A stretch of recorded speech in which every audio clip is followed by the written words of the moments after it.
selalu ada budak-budak intelektual yang menghambakan pengetahuannya pada elit. Kita lahir dan tumbuh di bangsa yang cerdas, bangsa yang memiliki warisan intelektual yang sangat luar biasa. Yaitu waktu-waktu yang kita habiskan tanpa sesuatu yang bermakna, itu adalah bagian dari bunuh diri secara mental. Setiap hari sebenarnya kita bunuh diri.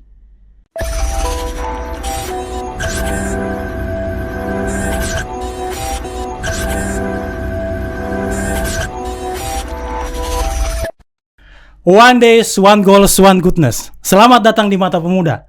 Masih bersama saya, Nur Amin Saleh, tuan rumah Mata Pemuda. Segmen ini spesial, sebab saya mendatangkan orang yang sangat spesial. Dan di momen yang spesial juga, yaitu memperingati Sumpah Pemuda. Dan tertanggung-tanggung saya mendatangkan, menurut saya, orang yang paling asik diajak diskusi terkait kepemudaan, yaitu kawan lama saya, Hartono Tasir Irwanto, atau biasa dikenal dengan Kakak Tonton. Yep. Bagaimana kabarnya Kakak Tonton? Alhamdulillah baik. Oke. Bagaimana dari segmentasinya Kakak Tonton melihat, menrefleksi tentang pemuda dan Sumpah Pemuda di era saat ini? Oke, pemuda. Nah, kalau kita tinjau misalnya dalam Undang-Undang Kepemudaan ya, pemuda kan mereka yang berusia 16 sampai 30. Iya. Nah, yang menarik misalnya kalau kita compare dengan kategorisasi pemuda di negara-negara lain, misalnya di Mikronesia itu agak lucu karena pemudanya itu 6 sampai 35 tahun. Jadi umur 6 tahun itu sudah pemuda. Sudah pemuda di Mikronesia. Sebaliknya misalnya di Malaysia usianya itu relatif lebih tinggi. Jadi Malaysia itu sampai 35 masih dikatakan pemuda. Walaupun sebenarnya secara praktik di Indonesia bahkan sampai umur 40-an masih dikatakan pemuda juga. Iya. Nah, jika kita kaitkan dengan refleksi, berarti kita berbicara tentang perenungan. Atau dalam buku saya yang diterbitkan oleh Nas Media tentunya, membangun generasi literasi, di situ saya sebutkan bahwa terdapat kausalitas waktu, bahwa masa lalu adalah sebab bagi masa kini. Iya. Dan masa kini menjadi sebab pula bagi akibat di masa depan. Nah, apa yang kita dapati sekarang itu kan merupakan tanggung jawab generasi terdahulu. Iya, iya. Nah, kalau kita melacak paling jauh, misalnya dalam buku itu saya jelaskan tentang ada pemuda kebangsaan. Itu mereka yang memproklamirkan bangsa kita pada 1928 yang kemudian kita peringati tiap tahun ini. Dalam hal ini 28 Oktober. Itu pun sebenarnya sudah Kongres Kepemudaan yang kedua. Karena yang pertama pakai bahasa Belanda kan. Nah, kemudian masuk ke 45 itu namanya Pemuda Proklamasi. Karena kita tahu bahwa di Rengas Dengklok yang inisiasi kemerdekaan adalah para golongan muda yang kemudian menculik Soekarno dan Hatta. Di 65 juga seperti itu, ada gerakan transisi 65, misalnya Sohogi dan kawan-kawan. Dan puncaknya pada 98 ada gerakan reformasi. Nah, pertanyaan nih, apa yang kita bisa petik dari kausalitas pemuda generasi terdahulu? Iya. Mereka mempunyai spirit yang sama dalam hal ini melakukan perubahan sosial. Nah, dan mereka masing-masing punya medium dalam melakukan perubahan itu. Seperti kata Marshall McLuhan, the message is the content. Jadi bukan cuma message-nya itu sebagai kontennya, tapi bahkan mediumnya juga itu jadi konten. The medium is the content too. Artinya pada tahun 28 kontennya kan koran. Kita tahu kan banyak sekali dulu ada Hindia Timur, ada Medan Priai dan sebagainya. 45 kemudian naik ke radio. Ada radio kan. Kemudian 65 masuk ke dalam koran-koran yang sifatnya mainstream, Kompas. 98 sudah ada Milis. Jadi gerakan 98 itu sebenarnya diinisiasi oleh media yang namanya Milis. Sudah internet. Nah, pertanyaan sekarang, apa medium yang dapat kita lakukan agar dapat mengkatalisator perubahan sosial? Salah satunya sebenarnya podcast semacam ini. Nah, sehingga kembali kepada pertanyaan apa refleksi yang bisa kita lakukan, yaitu kita harus tahu dulu apa tantangan di setiap zaman. Zaman kita kan berbeda nih. Dan kemudian kita mencari medium apa yang tepat untuk membawa perubahan sosial tersebut. Dan saya harap revolusi industri 4.0 dalam hal ini kecerdasan otomatisasi itu menjadi penggerak perubahan sosial kita. Kira gitu, Nas. Iya.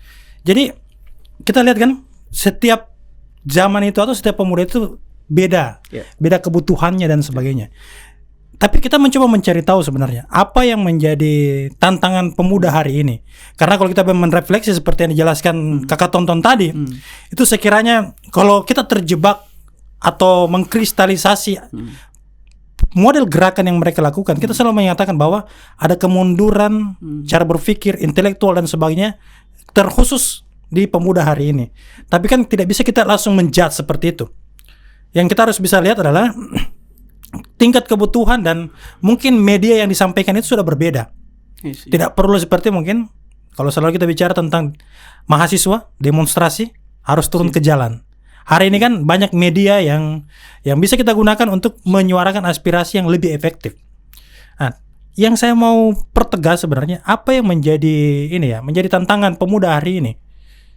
Paling minimal spirit 28 itu ada, mediumnya saja yang berbeda. It's okay.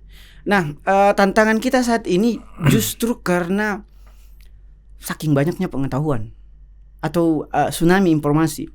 Iya. Nah, bahkan ditambah dengan seperti yang saya sebut tadi, revolusi industri 4.0 kan bukan berarti kita sudah bisa pakai HP, bukan. Itu revolusi industri 3.0. Nah, pada 4.0 mediumnya itu adalah algoritma. Nah, algoritma ini bisa secara acak memberikan kita pengetahuan yang tersegmentasi yang sebenarnya tidak sesuai dengan preferensi kita. Let's say misalnya ketika kita buka Instagram dan kemudian mengklik salah satu postingan, akan muncul postingan serupa yang sebenarnya membajak pola pikir kita. Itu tantangannya menurut saya. Sehingga seperti yang kita diskusikan tadi bahwa Google, Instagram, YouTube semua sudah ada promotnya masing-masing yang bisa menggiring cara berpikir kita. Pernah nggak misalnya kalau kita buka ternyata kenapa pada merit nih teman saya? Padahal itu namanya filter bubble. Dan itu fitur yang menurut saya menyesatkan. Fitur yang itu menyesatkan. Apalagi kalau kita berbicara tentang media sosial secara umum, itu kan tidak ada editorialisasi. Beda misalnya media online, katakanlah.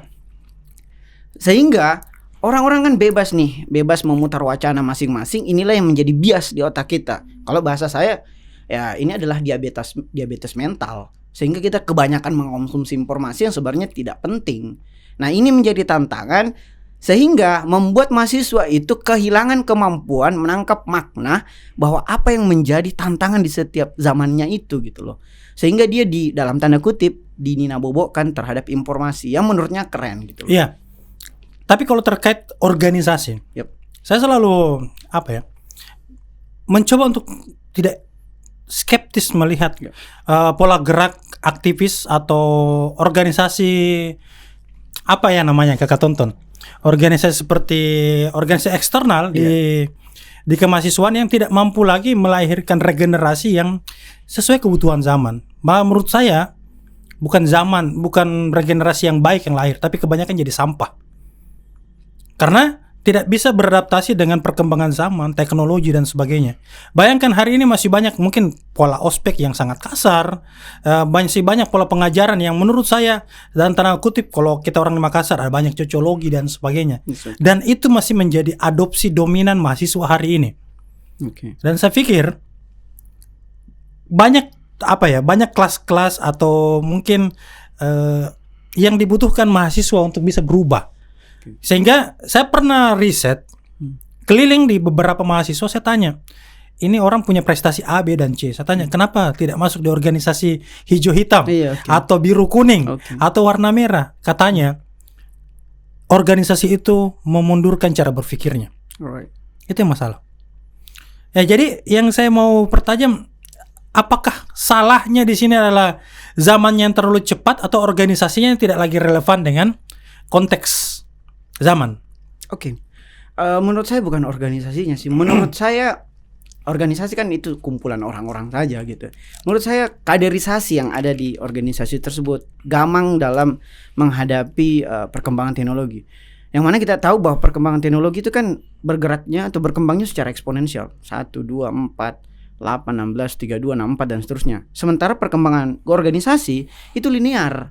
1, 2, 3, 4 sehingga kita ini ketinggalan. Sesuai kita butuh disrupsi. Nah, organisasi menurut saya salah satu kelompok sosial yang tidak tersentuh oleh disrupsi, bukan karena saking bagusnya, justru karena saking tertinggalnya. Bahkan pola-pola pengkaderan seperti yang Brona sebut tadi itu masih menggunakan pola-pola yang out of date. Bukan hanya kampus sebagai institusi pendidikan formal, pun juga organisasi sebagai institusi pendidikan non formal. Nah, kita lihat misalnya ini terjadi pada organisasi-organisasi masih ada celup-celup. Itu mah bukan pengkaderan, itu namanya penangkaran gitu. Betul. Itu penangkaran, sehingga yang menjadi inti dari kaderisasi adalah bagaimana tulang punggung antara setiap generasi itu bisa makin lebih baik. Nah, pertanyaan sekarang kan kita lihat bahwa alih-alih menyamai seniornya justru lebih mundur, sehingga tepat juga kata seorang yang Brona sebut tadi, itu akan memundurkan cara berpikir kita. Seperti yang saya simak di podcastnya Nas kemarin-kemarin, bahwa banyak mahasiswa yang mencari misalnya sumbangan sosial itu turun-turun ke jalan minta-minta sumbangan atau jual-jual air mineral. Itu kan ya at the same point itu mungkin cara dia untuk mencapai. Tapi kita kan bicara kok ini punya label mahasiswa. Benar. Yang mana ya I agree with you, itu memundurkan intelektualitas Anda gitu ya. Sehingga kita perlu melakukan penyesuaian minimal dengan perkembangan digital itu sendiri. Misalnya kita ambil contoh, dulu kan orang kalau mau nyumbang sesuatu ya door to door. Benar. Atau ke lampu merah. Sekarang kan sudah ada kitabisa.com. Betul. Dan banyak sekali platform teknologi yang memudahkan kita untuk melakukan urung dana atau bantuan-bantuan sosial. Sehingga poinnya adalah bagaimana teknologi itu bisa berdampingan dengan kehidupan manusia, bukan justru meninggalkan kehidupan manusia, specifically dunia kampus dan organisasi. Betul.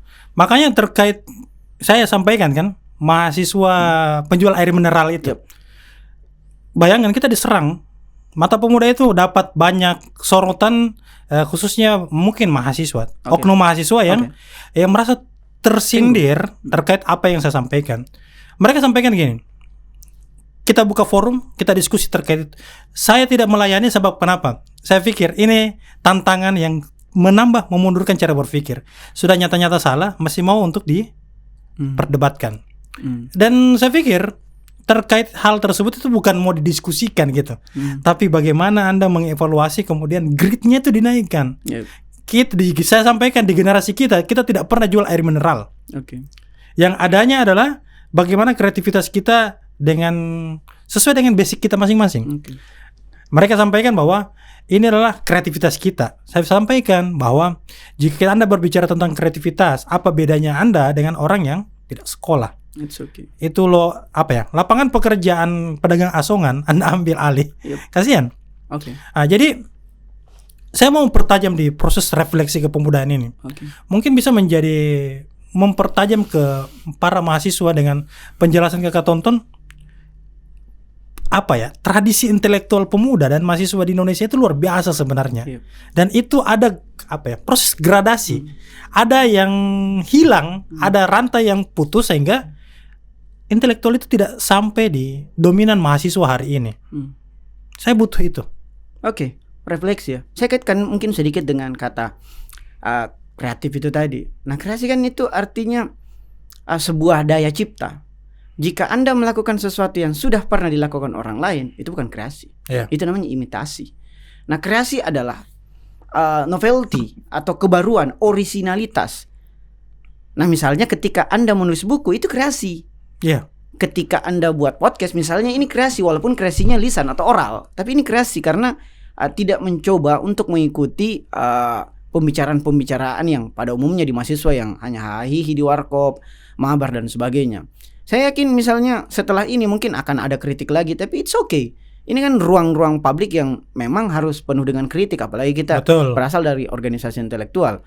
Nah, jika dikaitkan dengan tradisi intelektual dan kreasi di generasi terdahulu, misalnya kalau kita kembali misalnya di generasi Soekarno, mereka semua melakukan kritik itu menggunakan buku. Misalnya Soekarno dengan Muhammad Syahrir, Itu kan Soekarno dengan Natsir bicara tentang Islam Sontoloyo, dibalas lagi oleh Natsir. Yang sekarang bisa kita konsum dalam bukunya Soekarno, misalnya di bawah bendera revolusi, maupun bukunya Natsir, bukunya Syahrir, bukunya Hatta. Itu kan pertarungan gagasan mereka. Begitupun generasinya Sohogi yang kemudian berbenturan pula dengan teman seangkatannya pada gagasan. Pada gagasan, bukan pada pedang atau bukan pada busur dan sebagainya.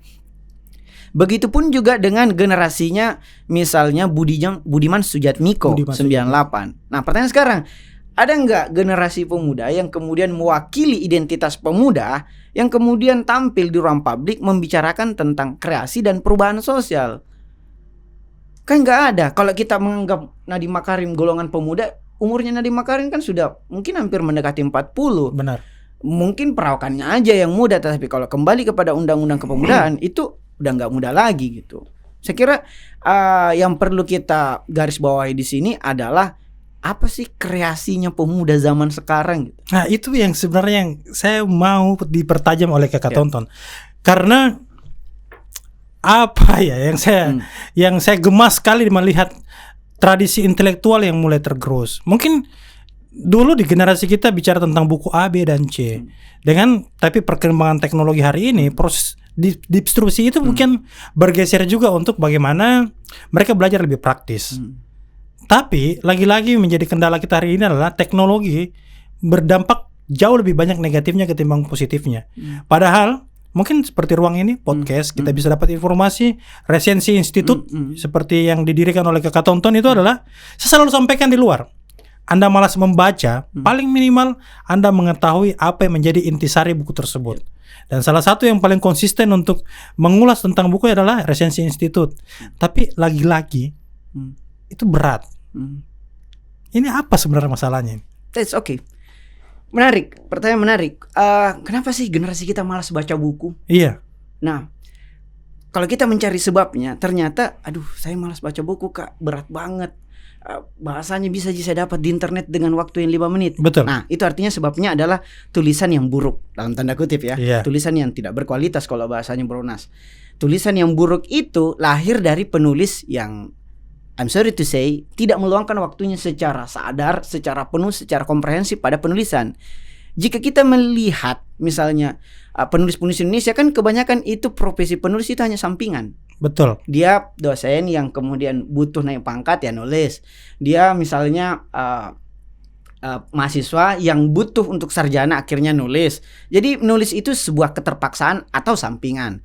Nah, padahal kalau kita bicara pekerjaan atau profesi, kita harus meluangkan waktu secara sadar pada pekerjaan tersebut, pada profesi tersebut. Makanya katanya profesi, yaitu profendus. Kita harus dalami satu akar kata dengan profesor, satu akar kata pula dengan proof atau bukti.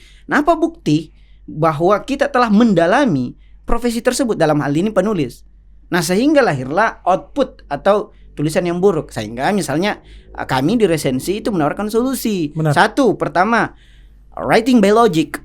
Kita harus menulis berdasarkan logika, jangan comot sana comot sini gitu. Sehingga harus ada template terhadap gimana sih cara menulis yang baik dan benar. Nah, itu kan sudah pernah dilakukan misalnya Nasmedia dalam kelas menulis dan sebagainya. Yang kedua, kalau kita merasa bahwa internet memudahkan kita, kenapa mesti bla bla bla.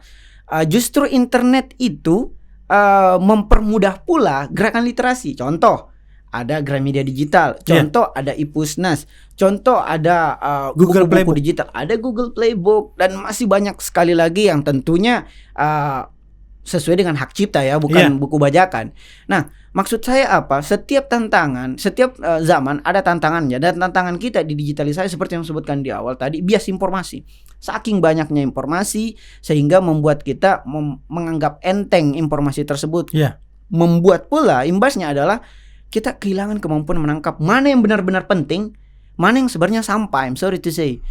Nah, disinilah tugasnya para penulis untuk meng-create suatu tulisan yang betul-betul membuat orang itu mau membuka lembaran demi lembaran. Nah, itu dibutuhkan waktu yang panjang. Tidak asal, sorry to say, misalnya banyak penulis yang kumpulan esainya diterbitkan. It's okay, itu tulisan, tetapi maksud saya Kau harus mencari suatu novelty, bukan hanya kumpulan tulisan-tulisan dan kemudian kau share. Inilah yang membuat menurut saya pembaca di Indonesia itu menjadi malas membaca karena tulisannya tidak berkualitas. Mau lagi baca buku asing tidak mampu bahasa Inggris, sehingga banyak tantangan-tantangan. Nah, specifically bagi penulis Indonesia, yuk mari kita, misalnya di resensi targetnya sehari sebuku. Sehari sebuku maksudnya apa? Untuk kemudian mengkonversi durasi layar kita. Durasi layar orang Indonesia itu 8-16 jam setiap hari. Rata globalnya itu cuma 4-8. Kita ini 2 kali lipatnya. Bahkan kepemilikan smartphone orang Indonesia itu lebih banyak daripada jumlah penduduk. Jumlah penduduk cuma 277. Sementara jumlah smartphone 330. Itu artinya ada beberapa orang yang 2 smartphone-nya. Nah, ditambah di saat yang bersamaan indeks literasi kita kan rendah sekali. Benar. Berada di peringkat 61 dari 62 negara yang disurvei. Kita cuma 1 step di atas Botswana. Sehingga lahirlah generasi yang hoax, yang hate speech, yang lebih suka nonton yang hahihi. Kalau bahasanya Kak Abi, ini adalah kekerasan epistemik. Ini kekerasan epistemik. Terkait itu, Ketua. Ya. Bagaimana kita bisa keluar daripada jurang tersebut? Kita harus bisa keluar dari itu dong. Dan saya pikir di bias informasi ini bahkan tidak sedikit sumbernya tidak jelas, asal usulnya tidak jelas, malah para pemuda, para mahasiswa yang menjadi penyebar hoax tersebut. Bagaimana caranya kita bisa keluar dari itu? Kalau Yuval Noah Harari dalam buku yang paling mutakhirnya, judulnya 21 Lesson for 21 Century, dia sebutkan bahwa kita harus keluar dari mesin cuci otak ini. Ini mesin cuci otak. Ada film yang sangat bagus menggambarkan ini, judulnya The Social Media Dilemma di Netflix. Di situ dijelaskan bagaimana sosial media itu sebenarnya menargetkan kita untuk membajak pola pikir kita tentang apa yang harus masuk di pikiran kita dan bagaimana kita harus berperilaku. Itu kan ditentukan oleh sosial media. Sementara informasi itu yang susunkan berdasarkan algoritma pemilik platform. Nah, pernah nggak kita sadari kenapa saya harus bertindak seperti ini? Itu kan berasal dari input yang ada di kepala kita. Input kita berasal dari apa yang kita baca. Dan yang paling banyak kita baca ya sosial media. Nah, kita harus keluar dari mesin cuci otak tersebut. Dengan apa? Seperti yang sebut tadi, satu halnya adalah critical thinking. Ini penting sekali nih, critical thinking. Sedikit sekali sekarang lembaga kemahasiswaan yang masih mengajarkan logika. Karena logika kan udah diajarkan di kampus, di pendidikan formal nggak ada tuh, paling ada itu di S3. Nah, yang kedua, bagaimana kita mengkonversi durasi layar kita itu ke durasi baca, atau minimal menyeimbangkan, kasih sama aja tuh. Misalnya, kita buka durasi layar kita di Apple atau bahkan di Android, kita lihat 4 jam sampai 8 jam per hari. Ya kita imbangkan dong. Buku juga 4 sampai 8 jam. Kalau alasannya bilang mahal buku apa segala macam, banyak sekali kanalisasi. Ada self-publishing yang bukunya relatif lebih murah, ada buku digital dan sebagainya. Sehingga tantangannya adalah bagaimana kita kemudian melakukan critical thinking, mengkonversi durasi layar kita, atau dalam bahasanya carnivore digital minimalism. Dan yang terakhir daripada itu adalah bagaimana kita itu membentuk sebuah gerakan kolektif yang mana sesama orang-orang yang lebih fokus kepada literasi digital. Kenapa ini penting? Karena ini kan kalau kita kaitkan pada perlindungan data pribadi ya, kita kan kalau bahasa sabdanya Nabi, seorang itu ditentukan oleh agama sahabatnya. Nah, lihat nih kita lingkar sosial kita, 5 orang terdekat kita itu dia bahas apa aja sih? Pasti kita akan ikut bahas itu juga. Sehingga kalau katanya George Bernard Shaw, ketika saya tidak mendapatkan lingkungan terbaik, saya menciptakan lingkungan itu. Nah, resensi termasuk mungkin NAS atau Mata Pemuda itu upaya untuk menciptakan lingkungan itu. Benar.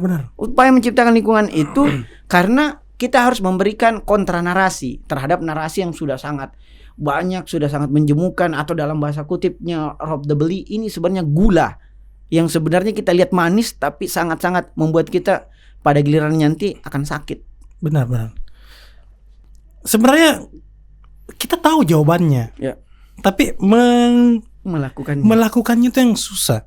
Bahkan saya berupaya, Ketua, di dalam channel pribadi saya di YouTube, saya mencoba hal-hal yang paling sederhana untuk bagaimana mendudukkan ternyata ada beberapa penyakit-penyakit yang penyakit mental, penyakit psikis yang itu harus kita tahu.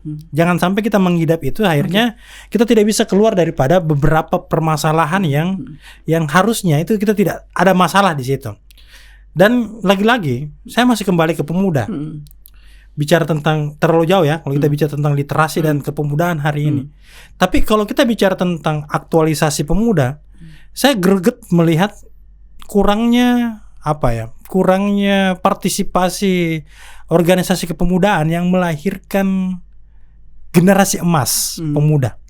Didominasi oleh orang-orang yang tidak pernah lahir dari organisasi kepemudaan. Saya pikir proses mengfilter, mengcluster orang pemuda-pemuda terpilih itu harusnya lahir dari organisasi, bukan lahir secara bebas seperti itu. Nah hari ini kita lihat banyak orang bisa jadi terkenal tanpa lahir dari proses organisasi dan seterusnya. Akhirnya apa? Apa yang dia sampaikan diaminkan oleh banyak orang, tetapi tidak memiliki nilai intelektual. Ini bagi saya itu menjadi masalah.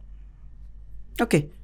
Nah, ini sebenarnya juga merupakan autokritik ya terhadap organisasi-organisasi yang sudah mayor atau mapan saat ini, untuk kemudian melakukan pengayaan dalam artian waduh banyak nih kayak influencer dan sebagainya yang dengan mudahnya itu maksud saya influencer. Nah, influencer lebih mudah dengar tanpa mengawali seluruh perjuangannya untuk sampai kepada titik itu dengan dalam tanda kutip ya berdarah-darah atau ditempa di kawacan di muka. Nah, saya kaitkan misalnya dengan perkataan Nas tadi tentang penyakit mental. Nah, penyakit mental ini kan merupakan angka kematian yang paling tinggi sekarang ini adalah depresi. Iya. Sehingga bunuh diri menjadi angka kematian yang lebih banyak daripada korban perang. Kalau kita misalnya, wah ngeri sekali nih perang Ukraina Rusia. Padahal orang yang bunuh diri tiap hari itu lebih banyak loh. Iya. Dan orang bunuh diri itu disebabkan oleh stres. Dan stres itu disebabkan oleh pembandingan di sosial media. Dia merasa bahwa diri saya kurang, orang lain ini sudah wah flexing banget nih gayanya dan sebagainya. Itulah yang kemudian kita masuk ke influencernya. Nah, influencer itu sampai kepada tahap itu karena melakukan penyesuaian terhadap perkembangan zaman. Nah, walaupun ada hal yang misalnya ia tidak lalui dalam hal ini proses kritisnya gitu. Iya. Dia hanya ya banyak-banyakan aja gitu ya, tanpa memperdalam kualitasnya.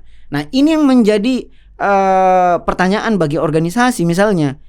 Bagaimana kita melakukan pengayaan agar kita dapat menerapkan metode-metode yang dilakukan oleh influencer di satu sisi, tapi dengan kedalaman wacana di sisi lain yang tetap kita pertahankan. Jadi sebenarnya persoalannya teknis aja gitu.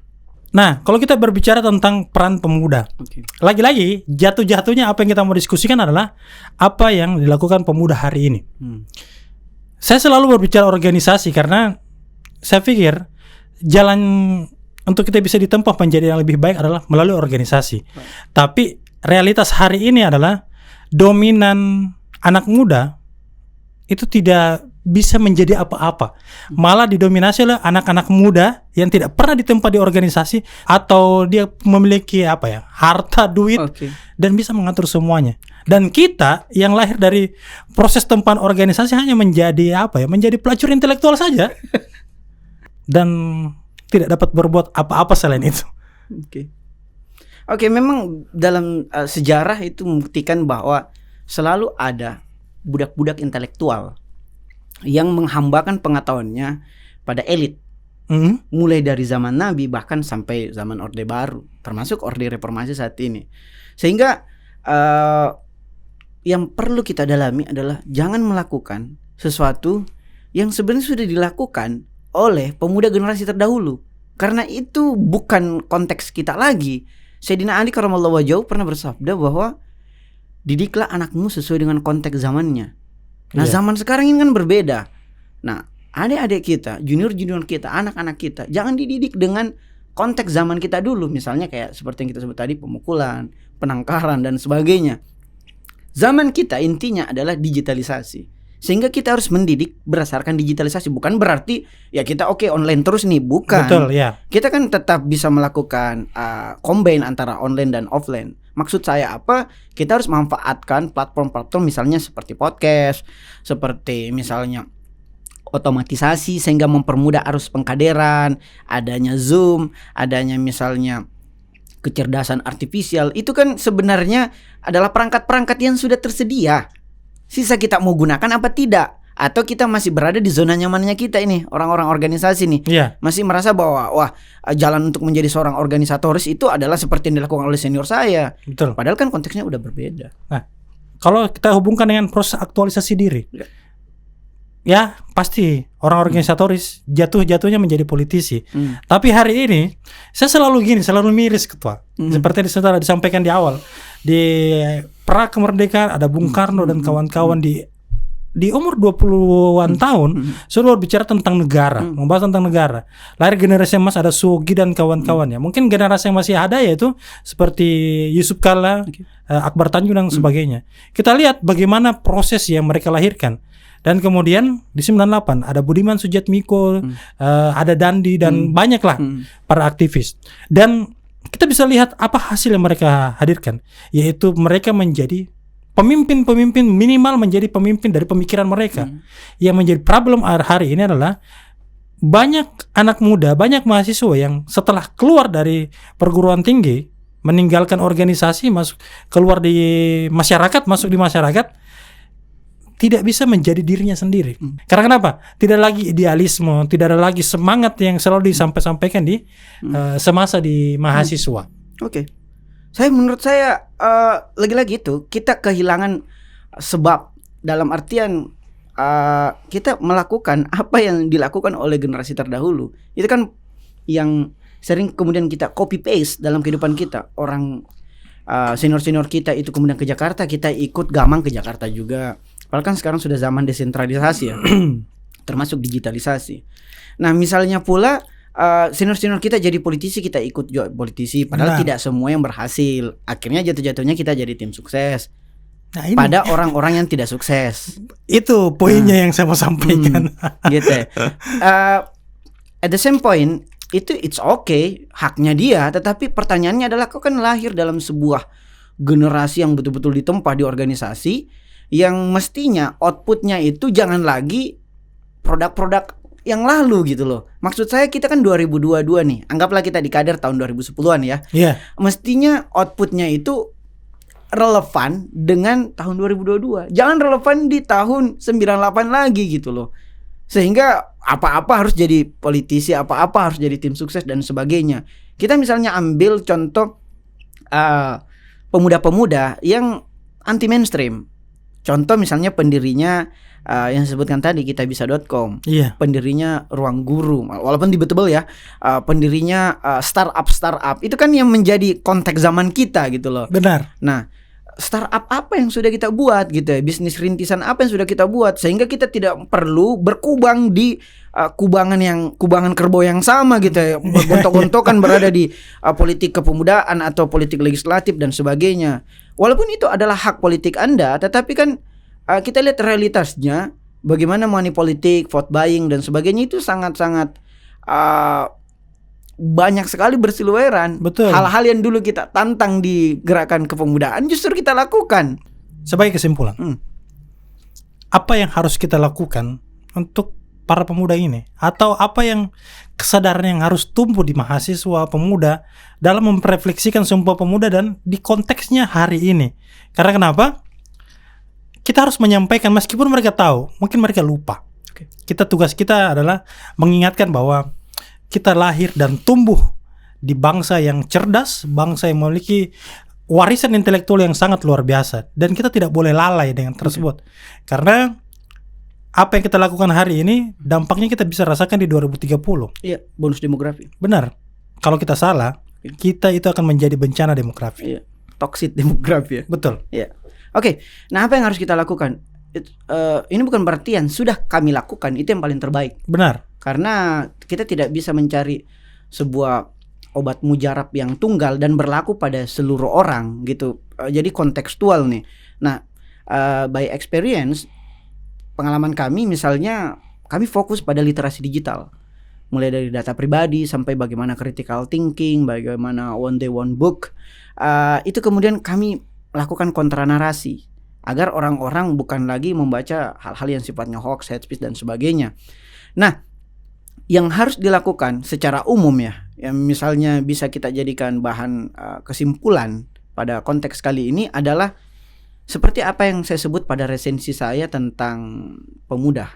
Nah, di situ dalam resensi buku Citra Pemuda dalam Al-Quran, saya sebut bahwa kita mungkin tidak bunuh diri secara lahir. Kan banyak nih fenomena bunuh diri di Jepang, Korea, Amerika dan sebagainya. Di Indonesia itu agak kurang. Tapi mungkin kita bunuh diri secara batin. Kan ada lahir, ada batin nih. Bunuh diri secara mental. Maksudnya apa?